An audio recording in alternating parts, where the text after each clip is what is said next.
State. Definitely, it's something that is not just in River State, but my focus is in River State because that's where I am right now. And from time to time, you get to hear about cults this, cults that, cults whatever. If it's not a cult clash, it's a cult attack. The other day was cultists chasing NDLEA men, officials who were there to arrest a drug dealer. So yeah, part of the questions I'm asking is, why is it thriving in our society? We've talked about poverty before now, right? I'm going to tell you something that I read an article this morning before I came to work. And I read about a man who was a gangster and some of the things he said about what's happening in his life, right? So why is cultism thriving in our society? We could outline that. You know what they say? You have to first find the problem, and then you will know the right solutions to bring to the table. If you don't know why cultism is thriving, then we might be maybe shooting blanks if we say that we're trying to curb or reduce gangsterism. So after you've told me why you think it's thriving, the most important thing now is, how can it be reduced? I try as much as possible not to say how can it be stopped. So usually when I'm talking about issues, societal issues, I don't like to say how can it be stopped, because it means I will be living in la la land. I'm not living in reality, right? If I say something is going to be stopped.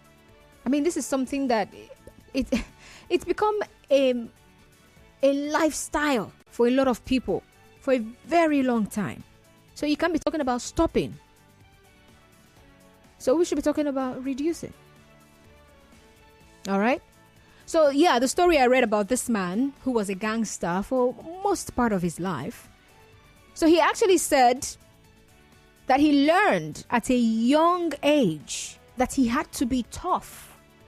At a very young age, to be tough. So he says anything less than that. So he simply learned to retaliate in a different way, and his own way was shooting at people.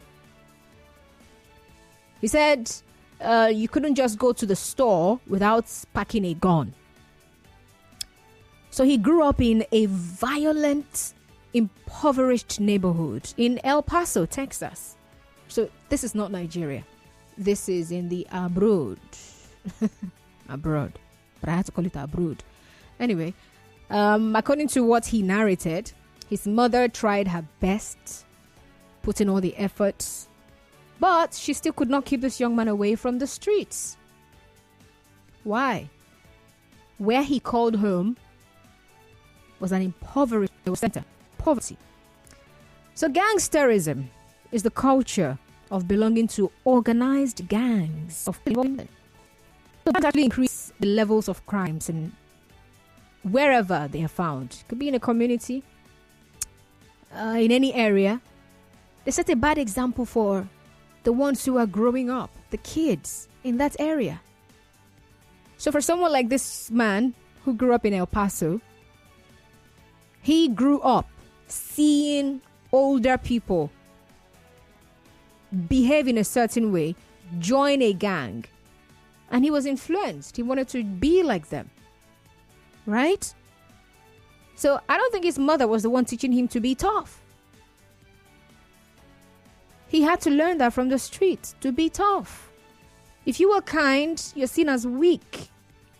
If you were nice, you're seen as weak. If you allow peace, you're seen as weak.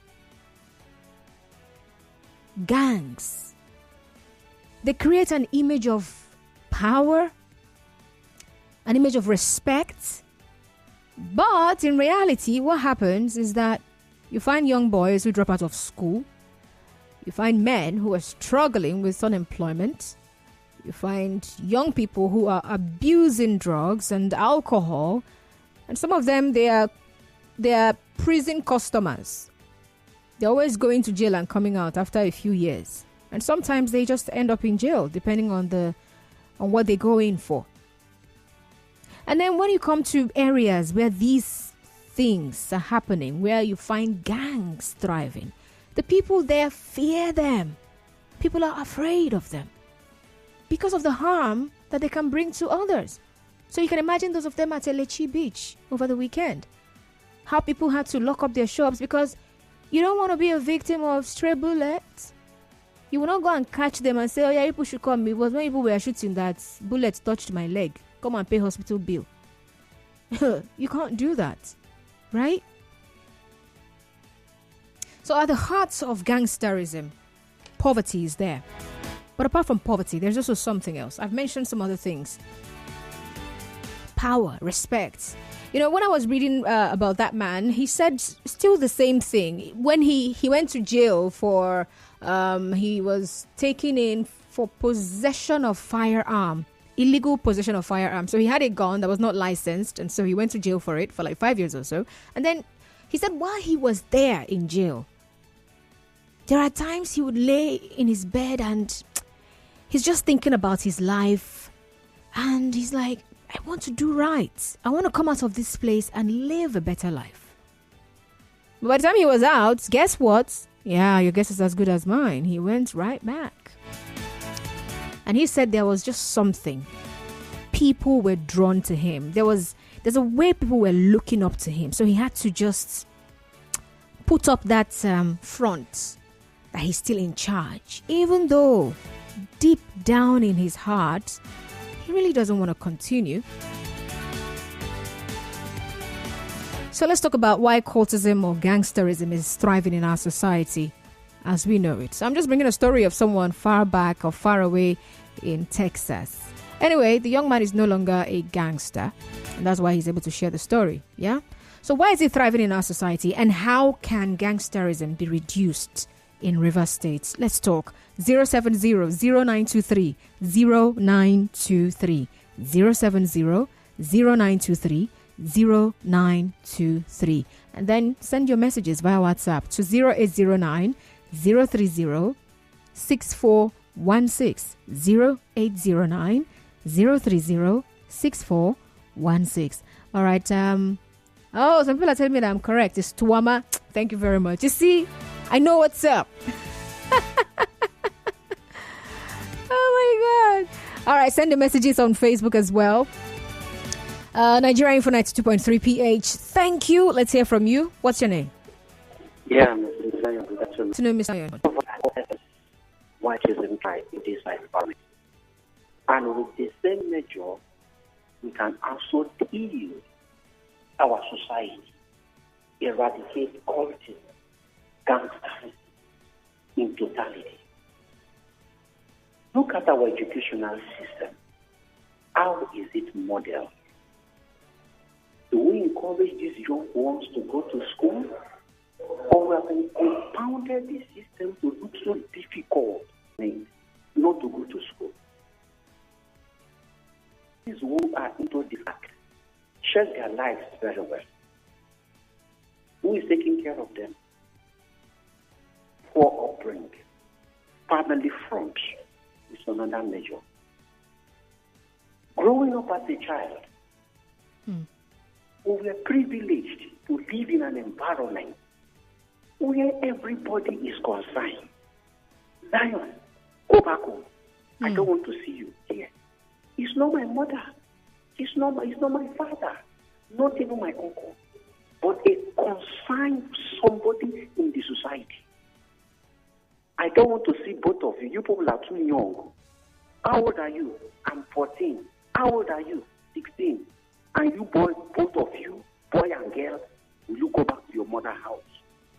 Interesting. We're given that environment to do what is right. And when we come out first in our classes, even the teachers, starting from our teachers, they give us reward. Before we get the information, who carries this? Who carries second? It's like a song. We were rewarded. Let me be honest to you. There was an era, late 80s to early 90s, a negative syndrome came into the society where young people were abusing elderly people. Children no longer respect younger. Parents are crying. My daughter as well. My begin do this. Today, those children that used to be children then, until we take care of our family value. Now look at the church which we go to. What message is preached? First fruits, tithe and offering. Travel abroad in Jesus' name. If the message should be preached, or it could be a redemption ground. Grow up, look at the message. Repent, the kingdom of all this around. Give your life to Jesus. To include and play without careful. When we are heavily conscious. Memory verses in our head. The Sunday school is like a the Sunday school is like a church lesson for us. But today, just Sunday school again. Is there youth gathering? And we don't have opportunity to engage these youths outside church, outside school. Do we bring them together to tell stories? Before I leave the floor, in this present generation, when last we heard the story of the tortoise, how wise he was, when last we heard that? Do these present children, they call them the generation, did they meet about tortoise story? No. Songs of wisdom, nothing.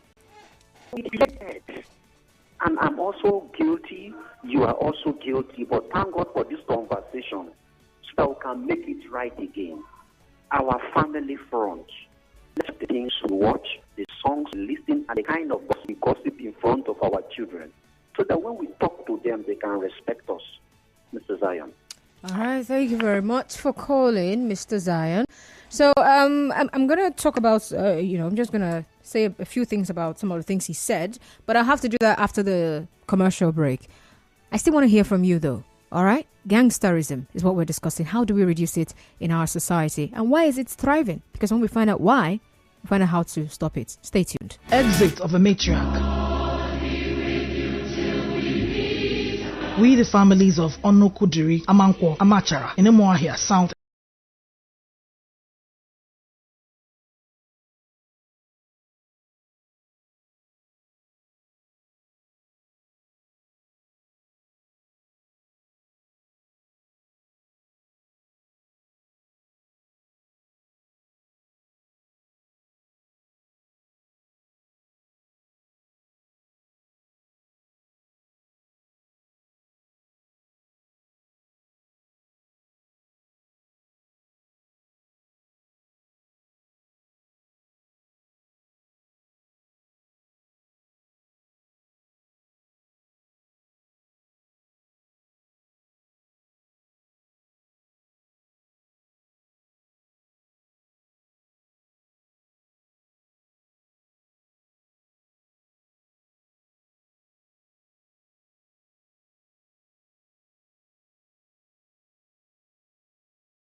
Back now. So yes, we're still talking about gangsterism and some of the things about gangs and how their activities affect a society, right?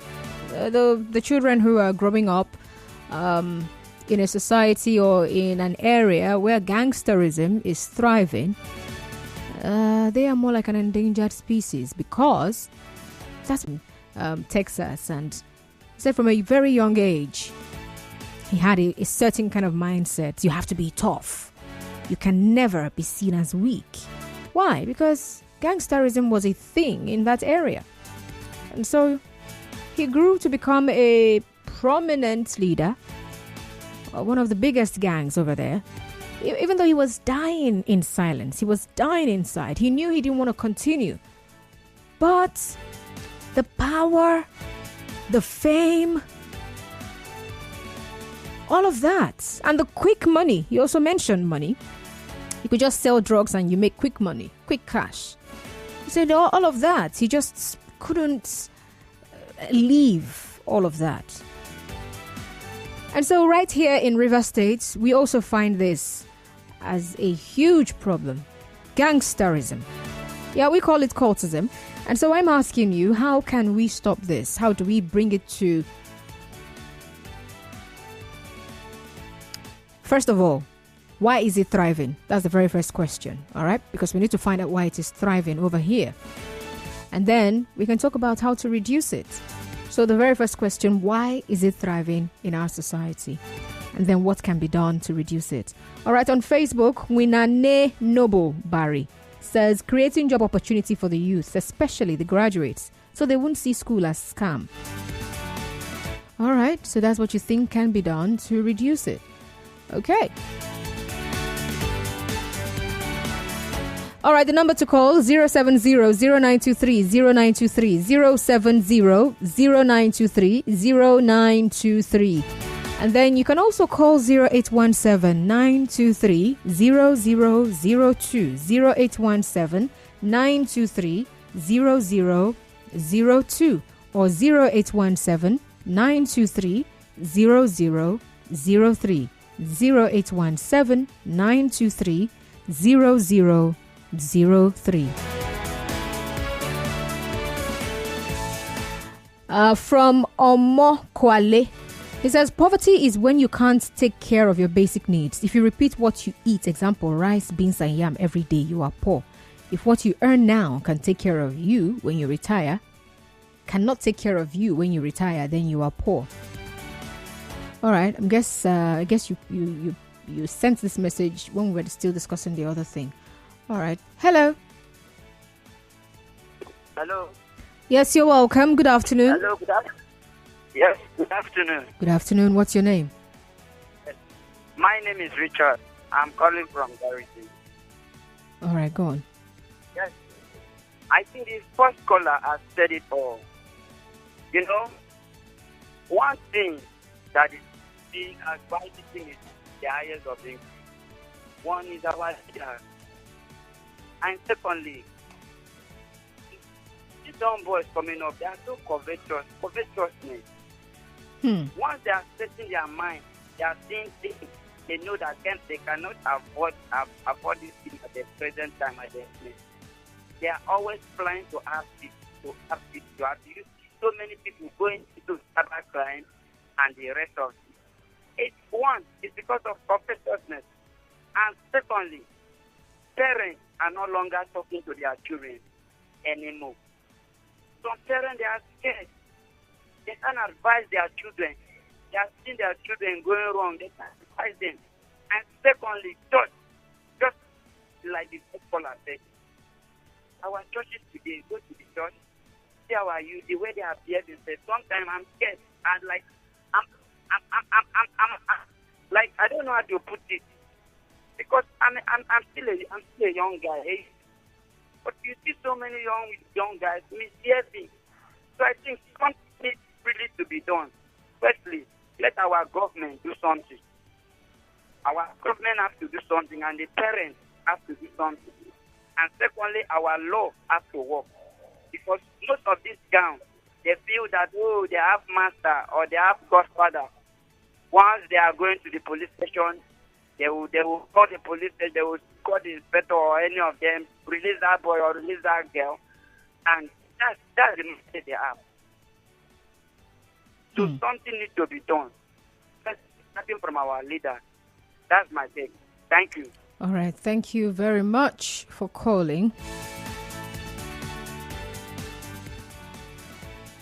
So, Mr. Zion called in and he was talking about, first of all, he said it's the family front. That's where we need to fix it. All right. Remember the story I shared with you about the young man who grew up in El Paso? So his mother tried. She did her best to ensure that this young man does not belong to a gang. But all her efforts were for nothing, because he not only joined a gang, he became even a leader of a gang, went to jail for 5 years, came out, and instead of changing, he still went back to that.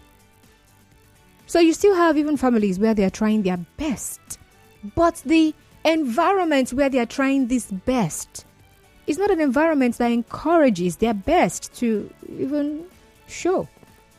Hello? Hello, Constance. Good afternoon. Good afternoon. What's your name, please?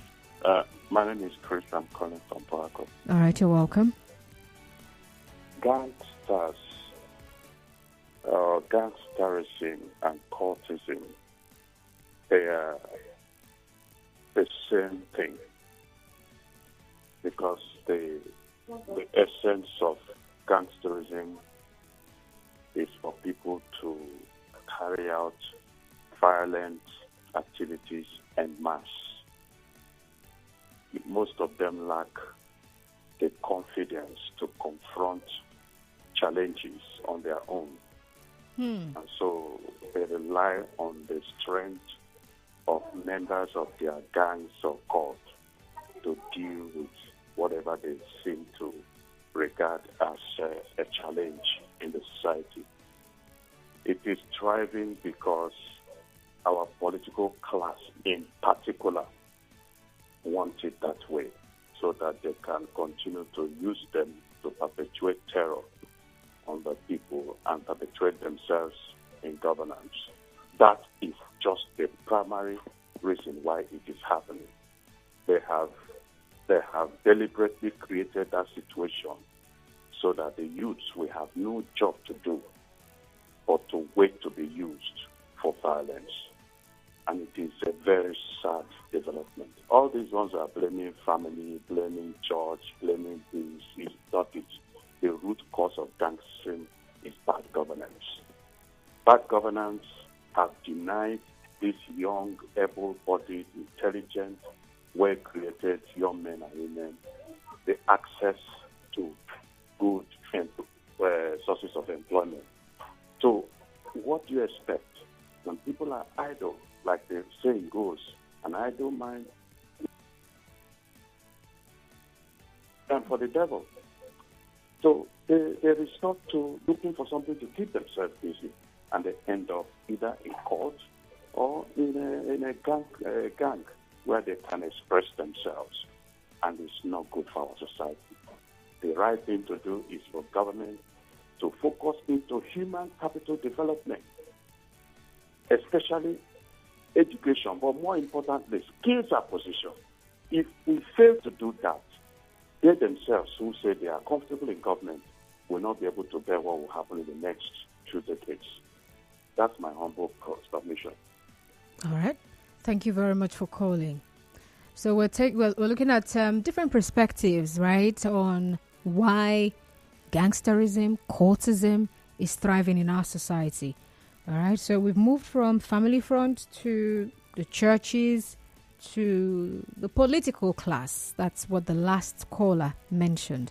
You know, when Mr. Zion was talking about, the kind of messages they preach these days in church, where they're talking about prosperity and all that stuff, and he compared it to in the days when they were preaching mostly about accepting Christ and salvation.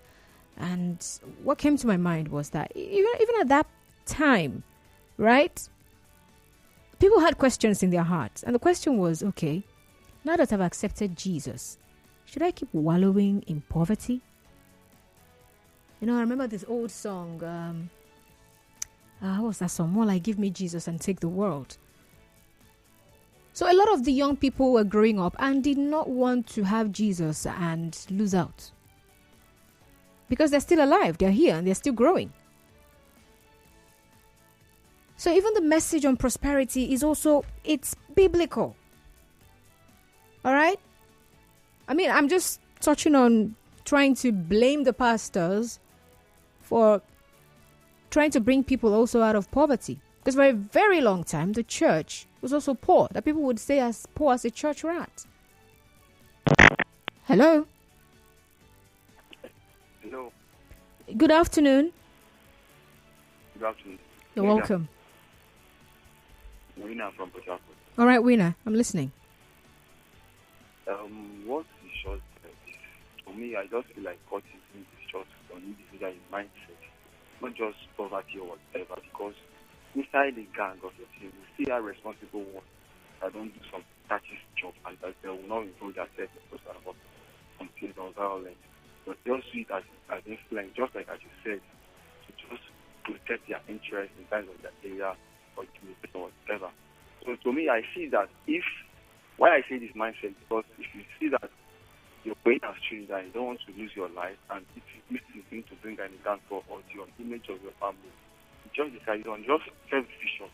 So that would be, but most times you stop blaming the government or whatever, you don't individual, because they don't force you out to go and some better job decision.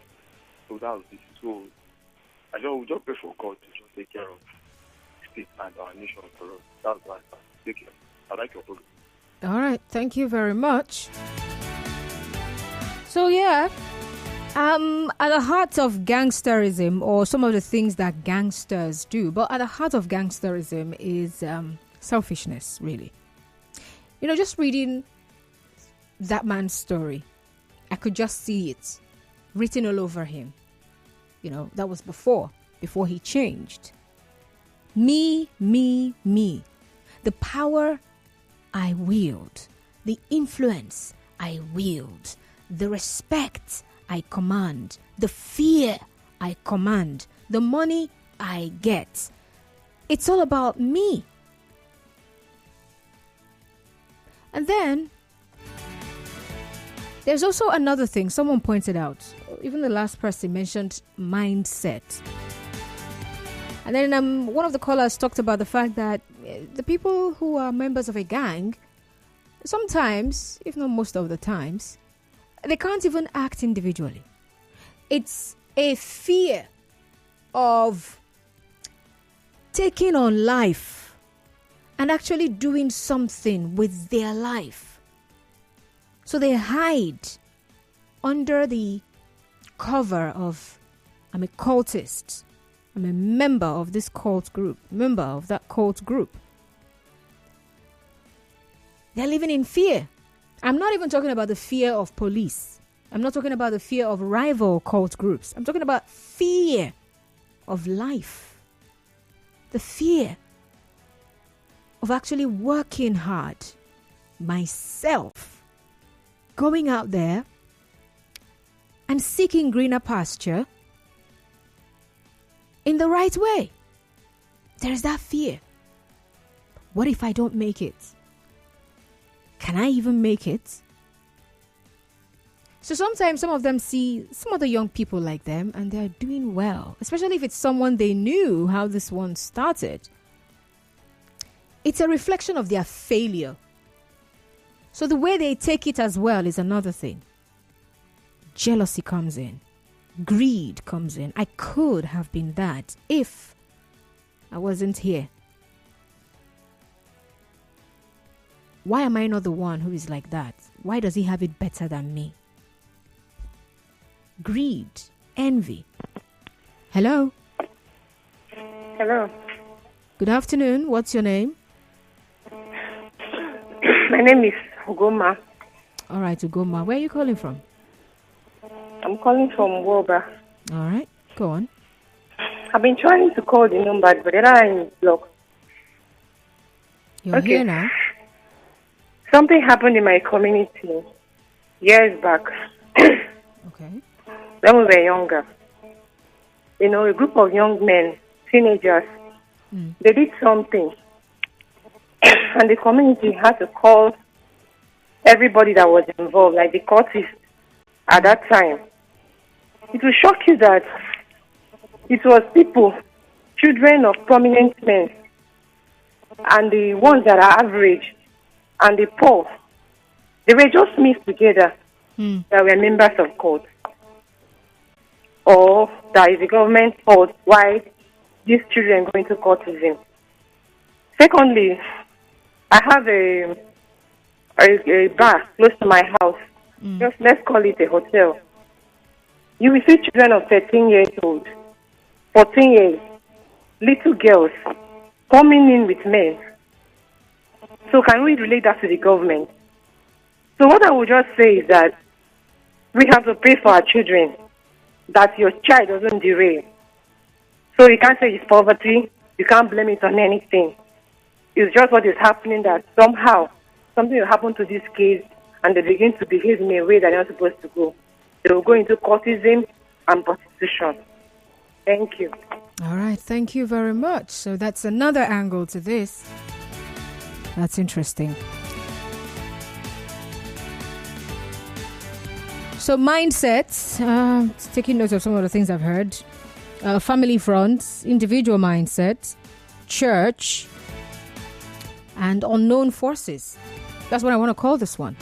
So you train your child in the way the child should go, but the child goes out there and mingles with the rest of the world and decides to deviate from the way that you have been showing him or her to go. So unseen forces would derail the children. That also happens.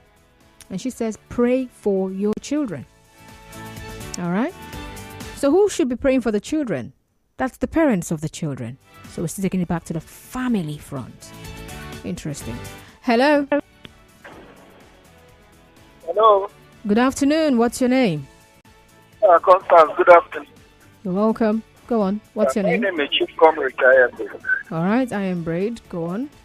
Constance, for me, I look at the situation that I feel that it's moral upbringing.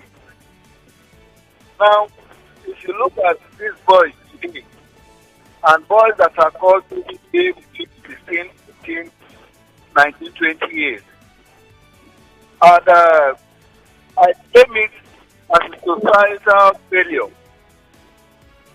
Now, in 10 days, who will have come? If they are doing a wrong thing. Oh my goodness, that happened. All right, you might as well call back. Hello.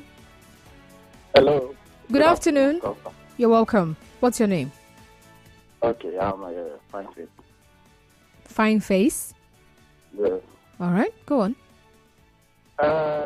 Concerning the matter you are discussing, I think it's all about individuals and peers, the kind of friends they follow. And parents have a lot to play. I can still remember vividly when I was staying with my uncle. The whole of that area filled with gangsters. The whole of every young guy is there. But I told myself I will not join those guys. So I was like a different person among them. And nobody tried to harass me or intimidate me to come and join. They will say that one, don't go close to him because he will not join us. So I think parents have a lot to do, and individuals too. As a person, have to make this thing that he will not join such groups. It's just like, if you can still remember, one man of God in this town, I think he prayed against all these Yahoo boys, and people were attacking him. Other pastors too were attacking that man of God for praying against Yahoo guys. So people, parents have a lot to do, and government will need to sit up. Our security men are actually compromising. By the time you complain that court guys are gathering or meeting somewhere, there will be the same people to go and give those guys information that so person thought with this number that said they are gathering somewhere. And those guys will come and attack you. Thank you. All right. Thank you very, very much. Thank you. All right. I like the way this conversation is going. So let's hear from you as well. Parents, guardians, everybody has a role to play. Venus B. Irisoanga says it's because the security is not helping, as well as the government too. There are all parts of the engine room, not forgetting the community leaders who are backing them one way or the other. All right, that's why you think it's thriving. All right, so how about you? What do you think is the reason cultism or gangsterism is thriving in our society? And then, how can we reduce it? How can we bring it? How can we make it more or less attractive? Right? Yeah, because there's something about young people and wanting to be a part of something. Well, generally, human beings, we like to be a part of something. You're looking for a job. You want to be a part of an organization. You're trying to get admission. You want to be a part of a school system or a school community. Right? So we all want to be a part of something. And especially at that teenage age, because sometimes you find out that they start out pretty young. At that age, where there is a lot of conflict going on in their minds. They're not adults and they're not children. They're in between. People are expecting a lot from them. And yet, not considering that they're still young people. So there's that need to prove oneself. To prove that you're not a weakling. You're not a sissy if you're a boy. Hello? Oh, Mega Money, how are you? I'm fine, thank you. Good afternoon. Yeah, Dollar Woman. This is Honorable from Nkoro. Welcome, Honorable Leader. My sister, this advice should go to young ones like me. Most times when we are doing all these things, we feel we are helping ourselves. We are just discussing a matter like that too, involving somebody about causing to beat somebody to death, all those kind of things. Then you don't achieve anything from that. Hey, work no day, hey, this, hey, that, hey, this, hey, that. Most graduates are driving taxi. They are looking for something doing. Now you go outside now, you start stabbing somebody, you're a cultist, you slap somebody that is your senior. Then when somebody did it to whatever thing you're doing in this world, they might do it to their own family members one way or the other. So cultism does not think. You should leave cultism alone. I'm pleading with our young following Rivers people, my brothers, those who know me, those I know, to leave cultism alone and embrace Christ, and your life will continue good. Thank you very much. God bless you. Mega Money. Thank you very much, Honorable Leader. Hello. Hello. Hi. Good afternoon. What's your name? Afternoon. My name is Eze. All right, Eze. We're listening. Eze, did you come to do roll call? Present, auntie. All right, I'm sure it's a network problem. Hello. Hello. Good afternoon. What's your name, please? Hello. Good afternoon. I'm Richard calling from Santa Madi. All right, Richard. We're listening. Okay. Based on the matter on ground, there are so many things. There are so many factors involved. I talk about street gang. I come from my own experience. Now, I'll say the thing you're facing is parenting. The cause of it is parenting. Really? We have a very poor parenting. Today, we have baby mamas more than mothers. We have, baby fathers. Baby fathers more than fathers. You don't have fathers self. Now, the way I'm saying this is because if you look at the environment, I come from a ghetto. And the ghetto I stay, I tell you the truth, you can count people that are not cultists. Wow. Now, one thing you look at, I come to discover that most parents today, they take care of their children, but they are not training them. Now, the Bible says, train up a child the way he should go, and when he's old, he will not depart from it.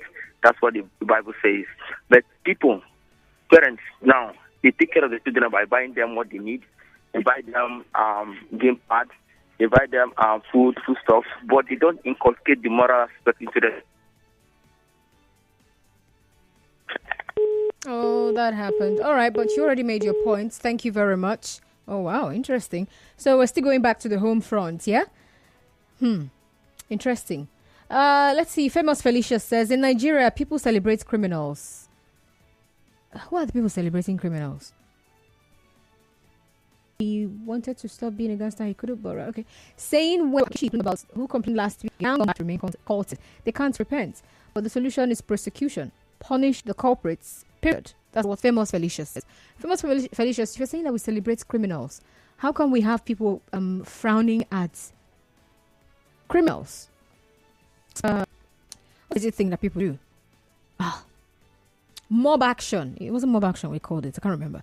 But it was here. It was still here. That it's still part of people frowning at criminality, that they engage in mob action. Oh, he stole. He's a thief. That kidnapper.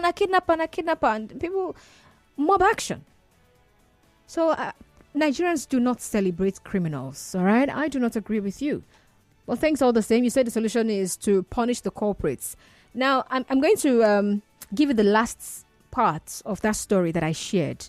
Okay, but all right, before the commercial break, Lams Fidel says, good afternoon, Constance. Gangsterism and cultism are evidence of poor parenting and bad influence. Some people were not sure of what they want in life until they came in contact with those bad guys that will promise protection and affluence. A well-trained guy will always resist gangsterism. Yeah, thank you very much. The word is jungle justice. That was what we discussed the other day. All right, commercial break coming up. And afterwards, we'll wrap up the conversation. Do stay tuned.